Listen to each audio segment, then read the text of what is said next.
সবাইকে তো আজকে একটা ইম্পর্টেন্ট টপিক নিয়ে কথা বলবো, সেটা হচ্ছে ক্লার্কশিপ মেন্স পরীক্ষায় টপিক কমন না পেলেও কিভাবে লিখবে।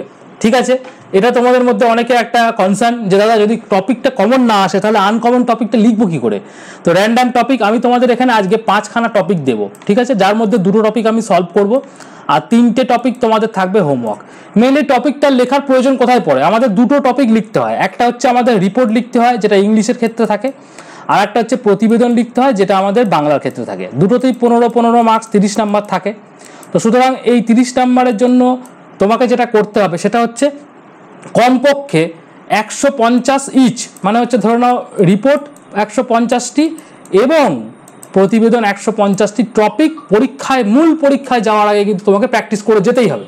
তবে তুমি 2 কলম লিখে আসতে পারবে, কেননা এখানে আমাদের 6খানা টপিক লিখতে হয় এবং এই 6খানা টপিক যদি একটু স্ট্যান্ডার্ড মেনটেন করে লেখা যায়, আমরা যদি মোটামুটি একটা টপিকে 10 নাম্বার করেও নিয়ে আসতে পারি, তাহলে আমরা কত মার্কস পাবো? 60 মার্কস পাবো।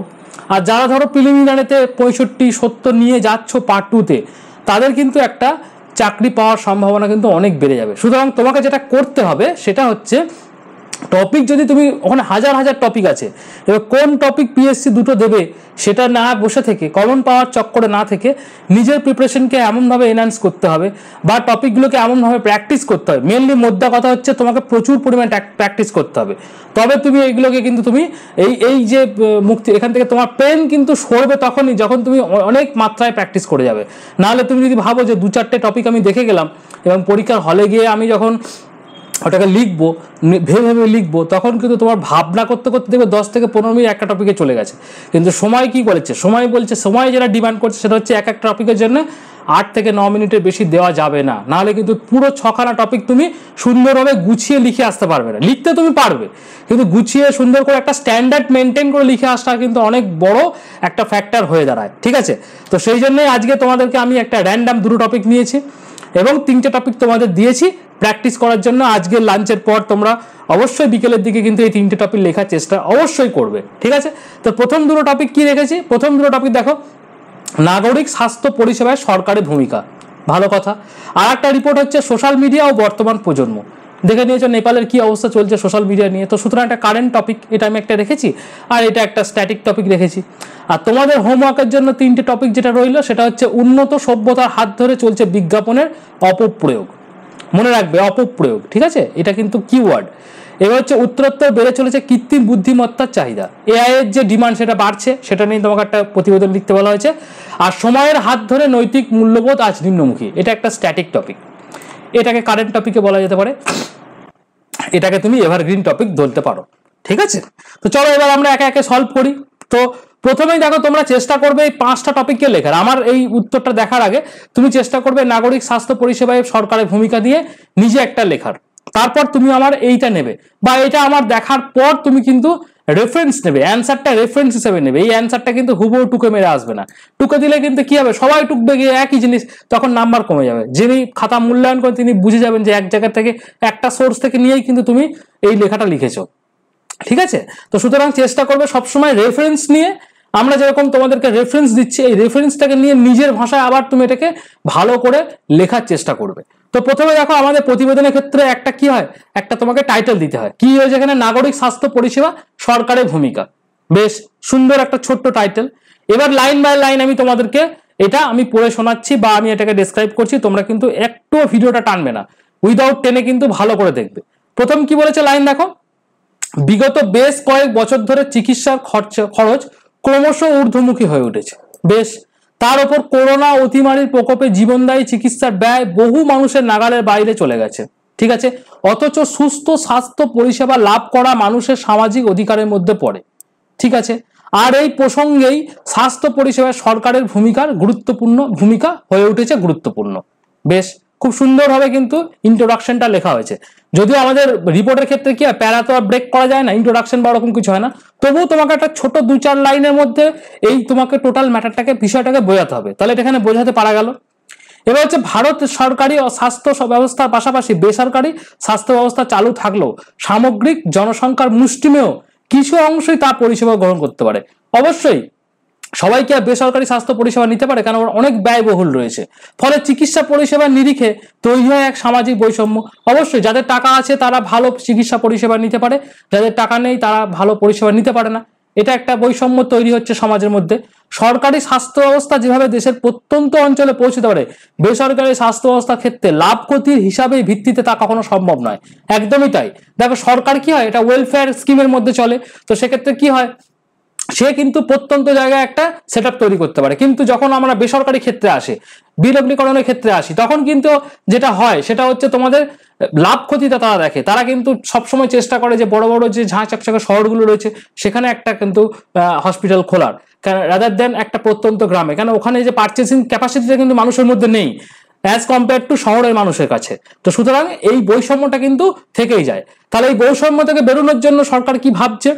সম্প্রতি এই বিষয়টিকে বিবেচনা করার জন্য কেন্দ্রীয় সরকারের আয়ুষ্মান ভারত প্রজেক্ট এবং রাজ্য সরকারের স্বাস্থ্য সাথী প্রকল্প চালু করা হয়েছে, যা সমাজের প্রাণবন্তী বা বলতে পারে সমাজের যে প্রত্যন্ত এলাকার মানুষকেও অনেকটা উন্নত মানের পরিষেবা দিতে পারে, নিশ্চিত করতে পারে। ঠিক আছে, তবে এর মধ্যে এই যে সরকারি প্রকল্পের মধ্যে কিছু তোমাদের অভিযোগও উঠে এসেছে। সেই অভিযোগগুলো কি কি আছে? দালাল চক্রের সক্রিয়তা, ব্যক্তি মালিকানাধীন হাসপাতালগুলির সঙ্গে সরকারের সমন্বয় অভাবে অভিযোগ উঠে এসছে। কোনো কোনো ডক্টরের দেখবে একটা নার্সিংহোম রয়েছে, বা কোনো একটা মুষ্টিমেয় গোষ্ঠীর একটা নার্সিংহোম রয়েছে বা তোমার হাসপাতাল রয়েছে, সেগুলোতে তুমি গেলে পরে স্বাস্থ্যসাথী বা আয়ুষ্মান নিয়ে যাওয়ার পরেও কিন্তু এক্সট্রা টাকা চার্জেস করছে। এরকম অভিযোগ কিন্তু ভুরি ভুরি আমরা দেখতে পাই। তাই শুধু নতুন প্রকল্প প্রবর্তন করা নয় বা নতুন প্রকল্প শুরু করা নয় বা নতুন প্রকল্প উন্মোচন করা নয়, তাকে প্রকৃতভাবে করার জন্য বিশেষ দৃষ্টি দিলে আগামী দিনে সরকারি স্বাস্থ্য পরিষেবা প্রতিটি মানুষকে সুস্থভাবে বাঁচার আশ্বাস যোগাবে বলে আশা করা যায়। তাহলে এই যে লেখাটা লিখলাম, এই লেখাটা তুমি 15-র মধ্যে অনায়াসে 10 নাম্বার কিন্তু তোমাকে দিতেই বাধ্য। লেখাটার মধ্যে সেই পোটেনশিয়ালিটি আছে যেখানে কিন্তু অনেকটা নাম্বার সে কিন্তু নিয়ে আসতে পারবে। সুতরাং তোমাদেরকে কিন্তু এইরকম টাইপের লেখা লিখতে হবে, আর এইরকম টাইপের প্রচুর টপিক তোমাকে কি করতে হবে? প্র্যাকটিস করতে হবে। যত বেশি তুমি প্র্যাকটিস করবে তত তোমার পেন কিন্তু চলবে, পেন আটকাবে না। এবং যত বেশি তুমি প্র্যাকটিস করবে না, হয়তো 2-3টে একটা বই কিনে নিলে 2-4টে র্যান্ডাম টপিক তুমি প্র্যাকটিস করে চলে গেলে, ওরকম ভাবে কিন্তু তোমাকে 6টা টপিক লিখে আসা, এরকম স্ট্যান্ডার্ডের লিখে আসা কিন্তু খুব চাপের। এরকম স্ট্যান্ডার্ড তুমি যখনই তুমি লিখতে পারবে তখনই তুমি লিখতে পারবে যখন তুমি ডেইলি বেসিসে এটাকে প্র্যাকটিস করবে। ডেইলি একদম নিরন্তর তোমার পরিশ্রম করে যাবে, সকাল বিকেল 2 বেলায় তুমি পরিশ্রম করে যাবে, তবে তুমি একটা ভালো রেজাল্ট পাবে। একটা ভালো রেজাল্ট আনতে গেলে তার পেছনে প্রচুর সময় ইনভেস্ট করতে হয়, তো সেটা তোমরা করবে আমি সকলেই জানি। কেন এখানে আমাদের ক্লার্কশিপ মেন্সে মোটামুটি ভাবে 80,000 প্লাস ছেলে কিন্তু পাস করতে চলেছে, এবং সকলেই কিন্তু সিরিয়াস অ্যাসপিরেন্টস আমি মনে করি। কেননা এখানে 3 থেকে 4 লাখ ছেলে যখন পরীক্ষা দিয়ে 80,000 আসছে, সেখান থেকে আমরা 10,000 যাবো, সেখান থেকে আমরা 8,000 চাকরি পাবো। তো সেটা কিন্তু কেউ চাইবে না যে এই জায়গাটা, নিজের জায়গাটা 1 ইঞ্চিও ছাড়তে। সুতরাং কম্পিটিশন সেরকম হবে, সুতরাং তোমাকেও কিন্তু প্রস্তুত থাকতে হবে। আর তুমি চেষ্টা করবে আমার এই অ্যান্সারটা রেফারেন্স নিয়ে অবশ্যই এই নাগরিক স্বাস্থ্য পরিষেবা সরকারের ভূমিকা সেটা নিয়ে লেখার। এবার লেখা যদি তোমাকে মূল্যায়ন করাতে হয়, তুমি আমাকে এই ভিডিওর কমেন্ট সেকশনে তুমি লেখাটা কপি পেস্ট করে দিতে পারো। ঠিক আছে, আমি তোমার দেখে বলে দেবো যে লেখাটা ঠিক আছে কি ঠিক নেই, সেটা আমি বলে দিতে পারি। তোমরা যারা যারা লিখতে চাও তারা লিখতে পারো, বা এই 5টা টপিকের উপর লেখা যদি লিখতে চাও আমি লিখে তুমি লিখবে, আমি কিন্তু চেক করে দেবো। এরপর চলে আসি আমাদের দ্বিতীয় টপিক, যেটা তোমাদের বলেছিলাম আমি সলভ করে দেবো, সেটা হচ্ছে সোশ্যাল মিডিয়া ও বর্তমান প্রজন্ম। তাহলে আমাদের এইটাই টাইটেল থাকুক না কেন, সোশ্যাল মিডিয়া ও বর্তমান প্রজন্ম। ঠিক আছে, সিম্পল একদম টাইটেল থাকলো।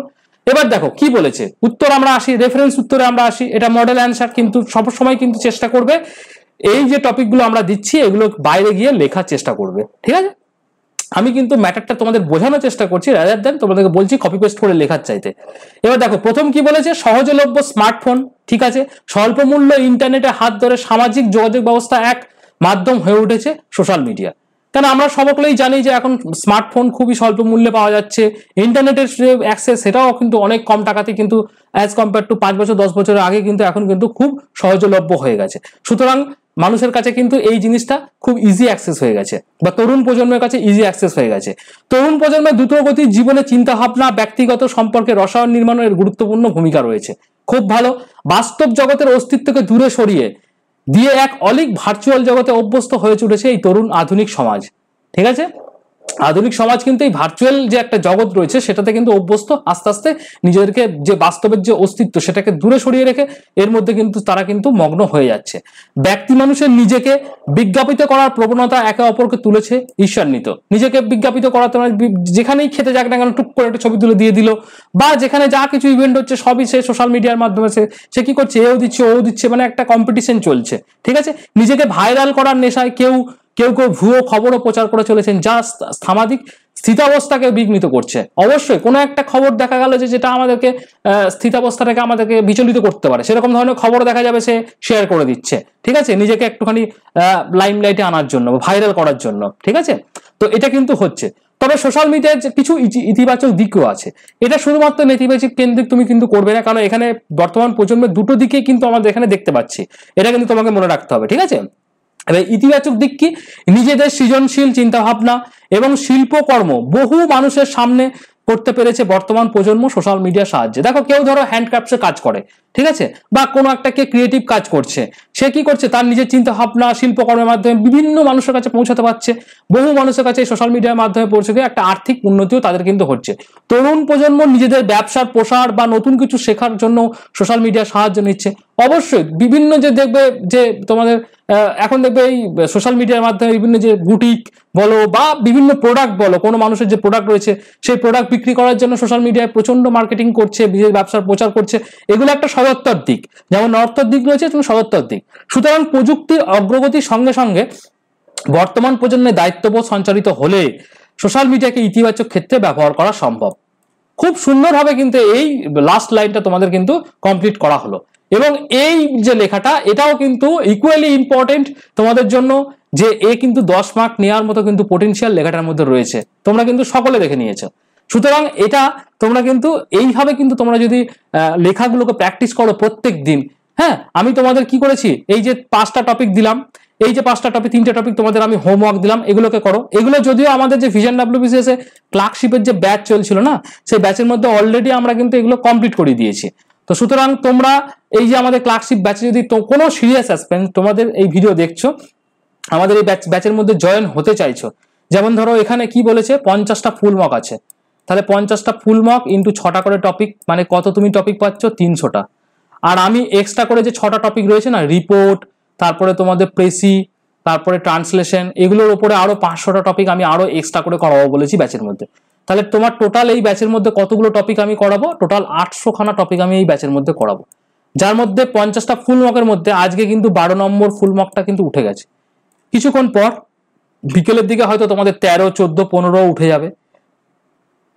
তোমরা যদি কোনো স্টুডেন্ট, কোনো সিরিয়াস অ্যাসপিরেন্ট, আমি বারবার এই কথাটা কেন বলছি, কেননা আমাদের হোয়াটসঅ্যাপ যখন তোমরা করছো, তোমরা নিশ্চয়ই দেখেছো যে আজকে হোয়াটসঅ্যাপ করলে আমরা কালকে তোমাদেরকে ডিটেলস দিতে পাঠাচ্ছি, কারণ আননেসেসারি তোমরা কিন্তু আমাদেরকে মেসেজ করবে না। যারা সিরিয়াস, যারা এই 800 টপিক করার মতো পোটেনশিয়াল রাখো, প্র্যাকটিস করার মতো পোটেনশিয়াল রাখো, তোমরা আমাকে এই নাম্বারে 9333111815 এই নাম্বারে হোয়াটসঅ্যাপ করবে। হোয়াটসঅ্যাপ করে বলবে দাদা তোমাদের যে ক্লার্কশিপের ব্যাচটা শুরু করেছো, যেটা 3 মাস হলো ব্যাচটা শুরু হয়েছে, সেই ব্যাচে আমি জয়েন হতে চাই, তুমি আমাকে কোর্স ডিটেলস পিডিএফটা পাঠাও। আমি তোমাকে কি করব, সিম্পলি কোর্স ডিটেলস পিডিএফটা পাঠাবো, ওর মধ্যে কি আছে না আছে সমস্ত কিছু বলা আছে, কিভাবে অ্যাপ্লিকেশনের মাধ্যমে জয়েন করবে সব লিখে দেওয়া আছে। আর এখন আমাদের টিচার্স ডে এবং দুর্গাপুজো দুটো উপলক্ষে কিন্তু সমস্ত কোর্সে কিন্তু 40% ডিসকাউন্ট চলছে। তো সুতরাং তোমাদের এই কোর্সের মূল্য কিন্তু আমরা 1 মাস আগেও নিয়েছিলাম প্রায় 1700 টাকা মতো, সেটা কিন্তু এখন 1000 সামথিং মতো কিন্তু 1085 বা 1100 টাকা এরকম কিন্তু কোর্সটা আমরা কিন্তু নিচ্ছি, পুরো এই 50টা ফুল মক এবং 500টা টপিক ওয়াইজ মকের জন্য। ঠিক আছে, তো তোমরা যারা ক্লার্কশিপ মেন্স নিয়ে খুব বেশি সিরিয়াস এবং ডেডিকেটেড ওয়েতে প্রিপারেশন নিতে চাইছো, আমাদের এই ব্যাচে যুক্ত হতে পারো, আমাদেরকে হোয়াটসঅ্যাপ করবে। আবার বলছি, আননেসেসারি সবাই হোয়াটসঅ্যাপ করবে না, যারা মনে করছো যে এই ব্যাচে জয়েন করবে তারাই আমাকে মেসেজ করবে, কারণ এর যে পিডিএফটা দিতে কিন্তু প্রচুর ছেলে আমাকে মেসেজ করে, তো সেই জন্য আমার কিন্তু দিতে কিন্তু প্রায় 7 থেকে 8 ঘন্টা পর, হয়তো সকালে মেসেজ করলে বিকেলে দিই, বা বিকেলে মেসেজ করলে তারপর দিন বেলা 10টার পর হয়তো আমি কোর্স ডিটেলস পিডিএফ দিয়ে পাঠাই। সুতরাং বাল্কে যদি এখন 200 জন মেসেজ করে দেয়, তাহলে কিন্তু আমার দেওয়া কিন্তু খুব চাপ হয়ে যাবে, এবং যারা জয়েন করবে তারাই আমাকে মেসেজ করবে। ঠিক আছে, তাহলে ক্লার্কশিপের তোমাদের কোনো র্যান্ডাম টপিক যদি আসে, সেই টপিকের উত্তর কীরকম হবে সেটা নিয়ে আমি তোমাদেরকে ভিডিও বানিয়ে দিলাম। হোপফুলি তোমাদের এই ভিডিওটা কাজে লেগেছে। আর 3টে তোমাদের হোমওয়ার্কও দিলাম, তোমরা আজকে লেখার চেষ্টা করো। কেউ যদি মনে করো যে লিখে এই কমেন্ট সেকশনে জানাবে, আমাকে জানাতে পারো, আমি তোমাদেরকে এটা মূল্যায়ন করে দেবো। আর হচ্ছে তোমরা কিন্তু খুব ভালো করে প্র্যাকটিস করো। আর যেটা বললাম যে 300 টপিকের যদি তোমাদের ভিডিও লাগে তো তোমরা আমাকে কমেন্ট সেকশনে জানাবে যে 300 টপিক ক্লার্কশিপের, যেখান থেকে কিন্তু কমন একটাও আসবে না, আমি বলে দিচ্ছি। কারণ পিএসসির সঙ্গে আমাদের কোনো ডিরেক্ট কোনো যোগাযোগ নেই যে আমরা যে টপিক দেবো সে টপিকে পিএসসি দিতে বাধ্য। আমি তোমাদেরকে static topic, evergreen topic, current topic সব মিলিয়ে 300টা টপিক দিতে পারি। সেক্ষেত্রে তুমি প্র্যাকটিস করে যাবে, এবং প্র্যাকটিস যদি তুমি করে যাও হোপফুলি তুমি কিন্তু প্রচুর মানে তোমার যে লেখনীটা সেটা তুমি লিখে আসতে পারবে। এইটা হচ্ছে মূল বক্তব্য। ওকে, ভিডিও কেমন লাগলো আমাকে ডেফিনেট করে কিন্তু অবশ্যই আমাকে কমেন্ট সেকশনে জানাতে ভুলো না। Thank you.